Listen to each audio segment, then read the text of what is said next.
नमस्कार, आप देख रहे हैं मोटिवेशन विद मीना। आज मैं आपकी मुलाकात एक ब्रिलियंट स्टूडेंट से करवाने वाली हूं जो बिहार के मोतिहारी ज़िले के एक छोटे से गांव के रहने वाले हैं। मेरे साथ जुड़ेंगे मोतिहारी से ज्ञान कश्यप, जिनको कि राष्ट्रीय प्रतिभा खोज यानी एनटीएस में बिहार में 3rd रैंक मिली है।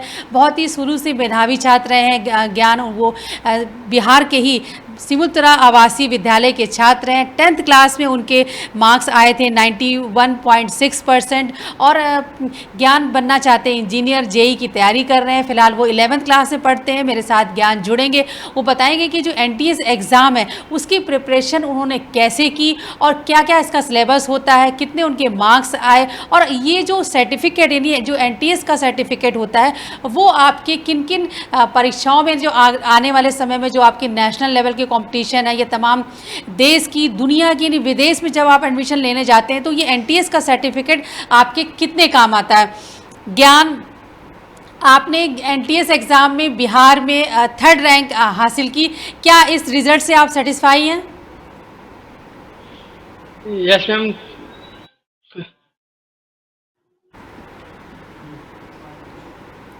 ज्ञान, जो रिज़ल्ट आपका आया है एनटीएस में, आपको जो आपके जो मार्क्स आए हैं, बिहार में जो रैंक आई है, आपको लग रहा है ये एक्सपेक्टेड रिज़ल्ट है? आप इसी की उम्मीद कर रहे थे? नो मैम, थोड़ी तैयारी में चूक हो गई, नहीं तो इससे बेहतर रैंक लाने की उम्मीद थी। बेहतर अंक आते मैम। ओके। अच्छा, ये जो आपने ये एनटीएस क्वालिफाई किया, ये आपने फर्स्ट स्टेज आपने क्लियर किया है, सेकंड की आप तैयारी कर रहे हैं। हम इस पूरे इंटरव्यू में आपसे बात करेंगे कि एनटीएस एग्ज़ाम के किस तरह का क्वेश्चन पेपर होता है, क्या सिलेबस होता है। लेकिन इससे पहले, चूँकि आप सिमुलतला आवासीय विद्यालय के छात्र हैं और ये विद्यालय काफ़ी पूरे बिहार में क्या पूरे देश में बहुत प्रसिद्ध है, यहाँ के तमाम स्टूडेंट्स टॉपर निकलते हैं। आप अपने विद्यालय के बारे में बताइए और ये बताइए कि कब से आप यहाँ पढ़ रहे हैं। यस मैम, मैं सिमुलतला आवासीय विद्यालय में कक्षा 7वीं से पढ़ रहा हूँ मैम। 2017 में, चूंकि विद्यालय में नामांकन 6ठी में ही होता है, मगर उस वर्ष कुछ सरकारी दिक्कत या कोई टेक्निकल इश्यू के कारण नहीं हो पाया मैम एग्जाम। तो एग्जाम अगले वर्ष हुआ, तो हम एक सत्र नहीं रह पाए। इस बात का हमें बहुत ही अफसोस है कि हमने एक वर्ष वहाँ नहीं पढ़ा। वहाँ का माहौल, वहाँ का जो सुख सुविधा, मतलब पढ़ाई के लिए जो मिलती है वो काफी बेहतर है। हर एक बच्चे को मिलना मिलना उतना अफोर्ड कर पाना मुश्किल नहीं होता है, इसलिए राष्ट्रीय स्तर पे जो वह बना है बिहार में, वह काफी अच्छी चीज है।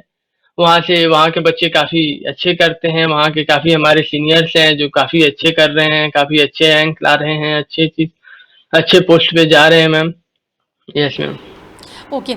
इस विद्यालय में एडमिशन लेने के लिए एंट्रेंस एग्ज़ाम देना पड़ता है। क्या तमाम सारे स्टूडेंट बिहार के जानना चाहते हैं कि अगर इस विद्यालय में एडमिशन लेने के लिए क्या प्रोसेस होता है, और जो ये एंट्रेंस एग्ज़ाम होता है क्लास 6 में, ये किस लेवल का होता है, किस तरह की तैयारी करनी चाहिए बच्चे को? यस मैम, हम लोगों ने भी दिया था इसका एंट्रेंस एग्जाम। इसका एंट्रेंस एग्जाम चूंकि हम लोगों ने 7वीं के लिए दिया था, तो हम लोग 6ठी की बिहार बोर्ड की जो पुस्तक आती है, इंग्लिश, मैथ, हिंदी, सभी सभी की सब उसी से होती हैं। सबका सिलेबस सीमित है।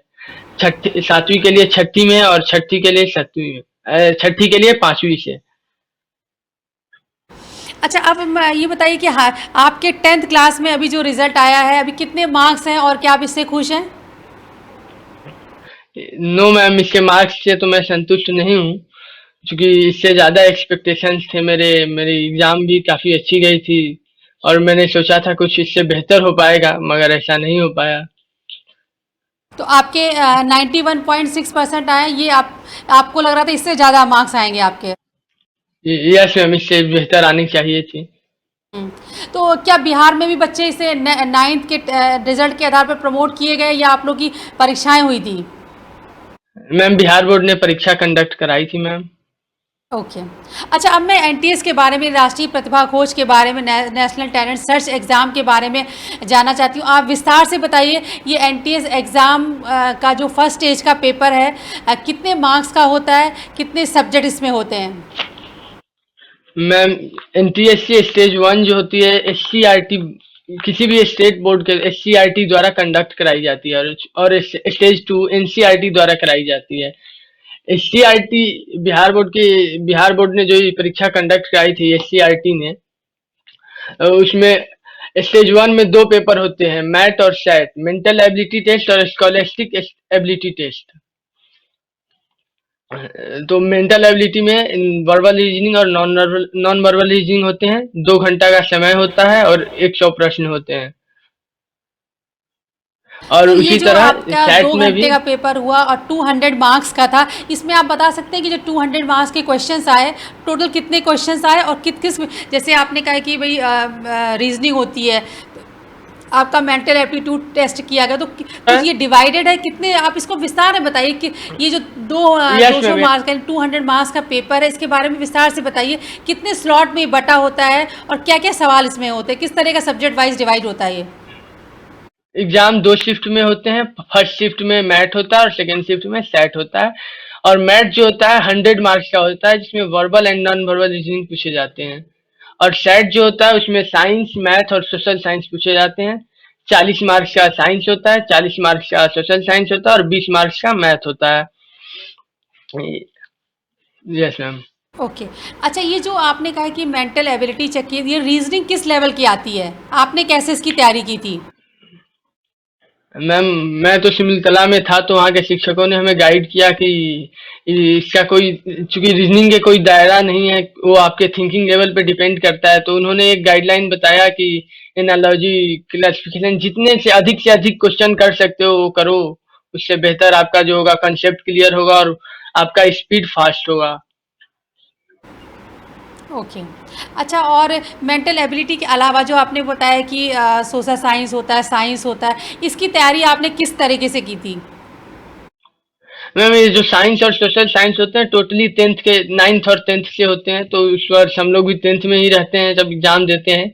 तो हम लोगों ने जो विद्यालय बोर्ड की परीक्षा के लिए पढ़ाई की होती है, उसी आधार पे हम पढ़ सकते हैं, एकदम जेन्यून थ्रूली। एनसीईआरटी या एससीईआरटी बुक को एकदम थ्रूली यदि पढ़ा जाए तो कोई कठिन काम नहीं है मैम। हम्म। अच्छा, कोई जैसे आप एग्जाम्पल दे सकते हैं, जैसे आपने सोशल साइंस आपने पढ़ी, आपने कहा कि 9th-10th का ही सिलेबस जो है वो बहुत आपके काम आया, तो किस तरह का सवाल, ऐसा कोई सवाल था जो आप नहीं कर पाए थे। ऐसे में क्वेश्चंस तो थे मैम, जैसे कुछ डेटा, पॉलिटिकल साइंस में कुछ डेटा के आधार पे क्वेश्चन थे। उतने डेटा उस समय मेरे दिमाग में मेमोराइज नहीं हो पाए थे या फिर कुछ छूट गए थे। तो वो सेक्शन मेरा थोड़ा विकर रह गया था, छूट गया था उसमें। हम्म। आज तमाम जो स्टूडेंट्स एनटीएस का एग्ज़ाम देने चाहते हैं, वो आपको सुन रहे हैं, आप उनको गाइड करने के लिहाज से बताइए कि सोशल साइंस में किस तरह के सवाल आते हैं। मैम, साइंस में, हेलो, और ये तो ऑब्जेक्टिव एमसीक्यूज लेवल के आते हैं, एक सवाल है 4 आंसर, इस तरह टिक करना होता है। ये, yes ma'am, yes ma'am, MCQ होते हैं, ऑब्जेक्टिव होते हैं, totally no negative marking. Hmm. Yes ma'am, one one marks one question. Negative marking नहीं होती इसमें। नो मैम, निगेटिव मार्किंग नहीं होती है। ओके। तो एक तो देखिए, आपने बताया कि साइंस होता है, सोशल साइंस होता है, और क्या, और किस विषय से आते हैं इसमें में। मैथ मैम, मैथ, मैथ में। मैथ, गणित। ओके। तो मैथ के बारे में बताइए कि अब तमाम बच्चे जानना चाहते हैं आपसे, आप बताइए कि मैथ में किस तरह का सवाल आया, जिसके कि एक क्वेश्चन है 4 आंसर लिखे हुए हैं, और क्या कंफ्यूजन होती है, कोई ऐसा एग्जाम्पल आप बताएं जब आपको लगता है कि नहीं, एक से ज़्यादा कई आंसर सही हो सकते हैं। यस मैम, मैथ के क्वेश्चन इस बार के काफी डिफिकल्ट थे। कुछ ज्योमेट्री सेक्शन हमने उसमें नहीं भी पढ़ा था, तो इसलिए मेरे लिए कुछ ज्यादा कठिन थे, लेकिन हो गए। सारे क्वेश्चन होने वाले होते हैं, सभी सॉल्व हो जाने लायक होते हैं मैम। और उसमें जो होता है कि पहले टाइम की कमी होती है हमारे पास, तो हम पहले 2 मेथड से, एक तो या तो विकल्प को, मतलब कि ऑप्शन को छांट लेते हैं, इसके होने की प्रोबेबिलिटी नहीं होती है, या इसके होने की प्रोबेबिलिटी होती है, जो क्वेश्चन के पे डिपेंड करता है।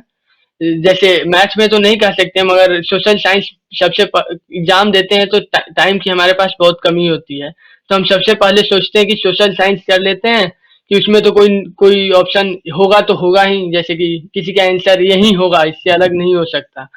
तो हम पहले सोशल साइंस करते हैं, फिर साइंस करते हैं। साइंस में फिजिक्स में न्यूमेरिकल्स भी होते हैं, तो फिजिक्स के न्यूमेरिकल्स में हमने ध्यान देनी होती है कि कोई गलती ना हो। क्योंकि थोड़ा सा स्लिप ऑफ पेन की वजह से हमारा पूरा क्वेश्चन गलत हो सकता है, या फिर आंसर ही नहीं टैली करेगा तो फिर हमें प्रॉब्लम हो सकती है मैम। तो आपका और भी कोई सवाल मैथ गलत में जो, हुआ था जब आपको कन्फ्यूज़न हुई थी?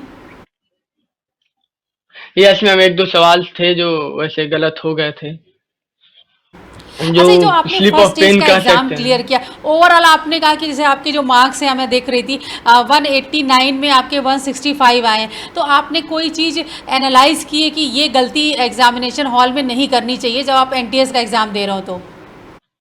यस मैम, जो हमारा मेंटल एबिलिटी में मेरा मार्क्स कुछ ज़्यादा ही कट गया है, तो मेंटल एबिलिटी में शायद हमें लगता है कि हमें कुछ ज़्यादा मेहनत करनी चाहिए थी, ज़्यादा क्वेश्चन सॉल्व करने चाहिए थे, ताकि उस समय हमें हमारा कॉन्फिडेंस लेवल भी अप रहता है कि इस टाइप का हाँ हमने क्वेश्चन किया है तो ये झट से हो जाएगा। हाँ, और ज्ञान ये बताएं कि जब आप एग्जामिनेशन हॉल में हैं और एनटीएस क्लियर करने वाले स्टूडेंट्स के लिए पूछ रही हूँ, किन बातों का ध्यान रखना चाहिए ताकि कोई आपका सवाल छूटे भी नहीं और आप एक जो मिनिमम टाइम में आप मैक्सिमम सवालों के आंसर दे पाएँ, क्या तरीका होना चाहिए? यस मैम, क्वेश्चन जो होते हैं बहुत इजी होते हैं मैम। क्वेश्चन में हम देख के ज़्यादा पैनिक हो जाते हैं, हड़बड़ा जाते हैं, उस वजह से अधिकतर गलतियाँ हो जाती हैं हमारी। तो हमें यह ध्यान रखना चाहिए कि हमें हड़बड़ाना नहीं है, हम आराम से हम इसका आंसर जानते हैं, कॉन्फिडेंट होना चाहिए हमें। कॉन्फिडेंस के कारण भी कभी-कभी हमसे गलतियाँ हो जाती हैं, हड़बड़ी ओवर कॉन्फिडेंस के कारण भी हो जाती है। और और जो सब्जेक्ट मेरा मजबूत है, मतलब कि स्ट्रॉन्ग जोन है, उसको पहले करना चाहिए।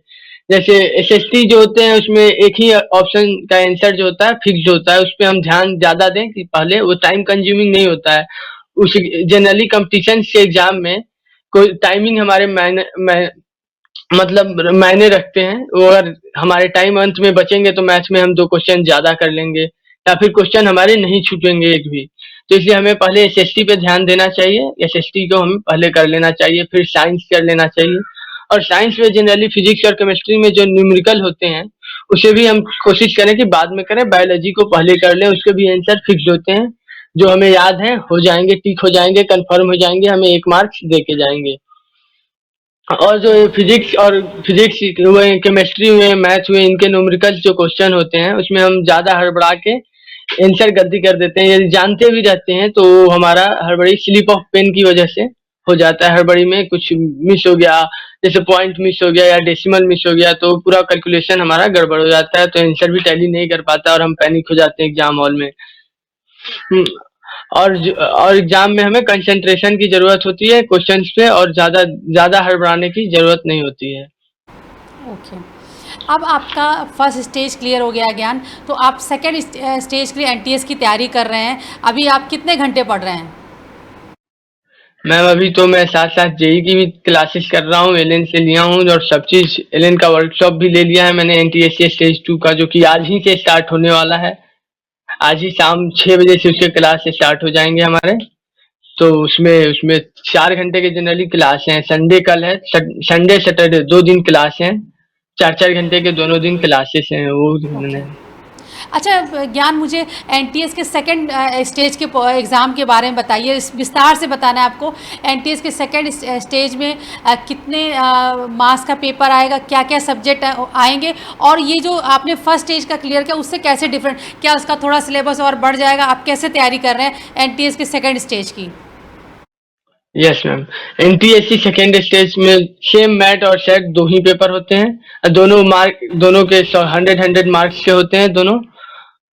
और जो होते हैं उसमें भी सेट में 4 सब्जेक्ट होते हैं, मैथ साइंस और सोशल साइंस। और उसमें जो होते हैं एनटीएससी स्टेज 1 से टफेस्ट क्वेश्चन होते हैं, टफ होते हैं क्वेश्चन, थोड़े ज्यादा लेवल के होते हैं, और वो भी इजी ही होता है, ज्यादा उसमें भी नहीं है, लेकिन उसमें मैं अभी तैयारी ही कर रहा हूँ, उसके बारे में मैंने परीक्षा नहीं दी है, इसलिए मुझे विशेष ज्ञान नहीं है। उसमें भी इसी की तरह साइंस 40 मार्क्स का होता है, सोशल साइंस 40 मार्क्स का होता है, और मैथ 20 मार्क्स के होते हैं। और ओके। मैथ तो सब में कंपलसरी है, 100 मार्क्स के होते हैं। क्या इसमें एनटीएससी में जीके का भी कुछ क्वेश्चन आते हैं? नो मैम, जीके के नहीं होते हैं, वो पॉलिटिकल साइंस में होते हैं, तो थोड़े बहुत बुक से ही होते हैं, वो ज्यादा कंसेप्चुअल होते हैं सब। ज्यादा पैनिक होने की जरूरत नहीं है कि जीके आता है तो जीके के लिए हमें पूरा करंट अफेयर्स कवर करना पड़ेगा या फिर कुछ। ओके। अच्छा, अब ये आप ये बताइए कि जो ये एनटीएससी का एग्ज़ाम है, इसका जो आपको सर्टिफ़िकेट मिलता है कि भई आपने ये क्लियर कर लिया, ये कितना यूज़फुल है? कहाँ-कहाँ एडमिशन में ये हेल्पफुल होता है? यस मैम, ये जो होता है ये स्टेज 2 क्वालिफाई करने के बाद हमें नेशनल लेवल से स्कॉलरशिप मिलते हैं, जो कि हमें डॉक्टरेट तक मिलेंगे, डॉक्टर पीएचडी करने तक मिलेगा। अंडर ग्रेजुएट के लिए हमें 1250 रुपये मिलते हैं पर मंथ, और उसके बाद 2000 रुपीज मिलेंगे ग्रेजुएशन के दौरान, और शायद 2000 प्लस मिलता है पीएचडी के तक। और इसके हमें मतलब कि एक तो हमारा खुद का बूस्टअप होता है कि हाँ भाई, मुझ में कुछ तो है, जो मैंने एनटीएससी स्टेज 1 भी क्लियर किया, स्टेज 2 क्लियर किया। हमें कुछ खासियत है जो हमें खुद को बूस्टअप करता है, आगे की पढ़ाई के लिए एनर्जी प्रोवाइड करता है। और इसके जो होते हैं, और जैसे इंडिया में भी है तो आईआईटी दिल्ली और हैदराबाद जैसे कुछ आईआईटी हैं जो बोनस मार्क्स देते हैं, 6-6 मार्क्स शायद एक्स्ट्रा। जेई जेई के एग्जाम से जो हमारे सिलेक्शन होंगे तो दूसरे बच्चों से हमारा ज्यादा प्रोबेबिलिटी रहेगा, 6 मार्क्स एक्स्ट्रा ऐड होते हैं हमारे सिलेक्शन के वक्त। और जो हम अब्रॉड में पढ़ाई करने की जो सोचते हैं जो बच्चे, जैसे बाहर की यूनिवर्सिटी विदेश में, तो उन्हें हमें ज्यादा प्रायोरिटी मिलेगी इंडिया के दूसरे बच्चों से जो कि स्टेज 2 क्वालिफाई करेंगे उनको, क्योंकि वो जो होता है कि उन्हें माना जाता है कि वो इंडिया के टैलेंट्स हैं, इंडिया के जाने माने कुछ चुनिंदे बच्चों में से हैं। हुँ। मतलब अगर आप अमेरिका में कहीं एमआईटी में एडमिशन लेना चाहते हैं, हार्वर्ड यूनिवर्सिटी जाना चाहते हैं, या इंग्लैंड की किसी यूनिवर्सिटी में आप एडमिशन लेना चाहते हैं, तो ये एनटीएससी का जो एग्ज़ाम आपने क्लियर किया, ये आपका सर्टिफ़िकेट बहुत आपको एक्स्ट्रा वेटेज मिलता है। यस मैम, इनको इनकी जो होती है एक प्रतिभाशाली बच्चों की तरफ से, प्रतिभाशाली बच्चे हैं ऐसा माना जाता है इन्हें।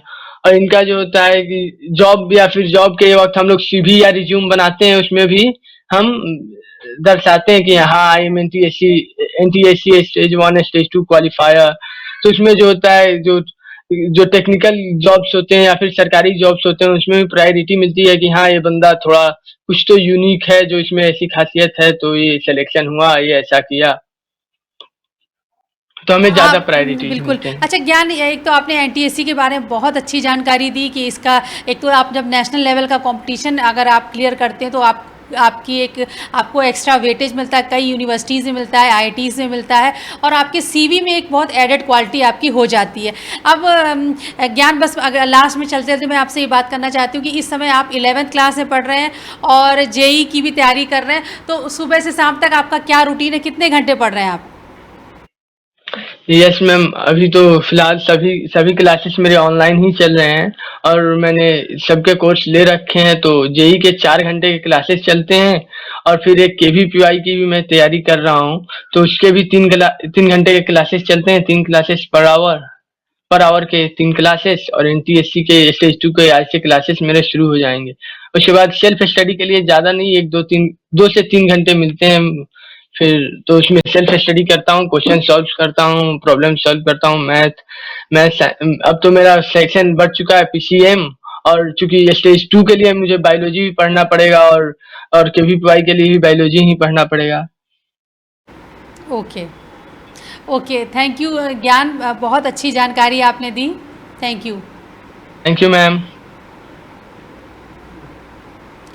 तो ये थे मोतिहारी के ज्ञान कश्यप, जिन्होंने बताया, दो बातें इन्होंने बताई। एक तो सिमुलतला आवासीय विद्यालय में कैसे एडमिशन मिलता है, कैसे आपका एंट्रेंस एग्ज़ाम होता है, और दूसरी बात इन्होंने बताया कि एनटीएससी एग्ज़ाम देने के लिए किस तरह की तैयारी करनी चाहिए। 2 स्टेज के पेपर होते हैं, फर्स्ट स्टेज और सेकेंड स्टेज। अगर आप ये एग्ज़ाम क्लियर कर लेते हैं तो आपको एक सर्टिफिकेट मिलता है जो तमाम आपके करियर में काम आता है, ना केवल देश बल्कि विदेश में भी अगर आप पढ़ाई करने जाते हैं तो एनटीएससी एग्ज़ाम की बहुत वैल्यू, आपको इसके लिए एक्स्ट्रा वेटेज और एक्स्ट्रा मार्क्स मिलते हैं। इसके अलावा अगर आप एनटीएससी के बारे में कोई और भी सवाल पूछना चाहते हैं तो ज़रूर इस वीडियो के कमेंट बॉक्स में अपने सवाल भेजें, हम कोशिश करेंगे कि आपके सवालों के जवाब दे पाएँ। आप देखते रहिए मोटिवेशन विद मीना।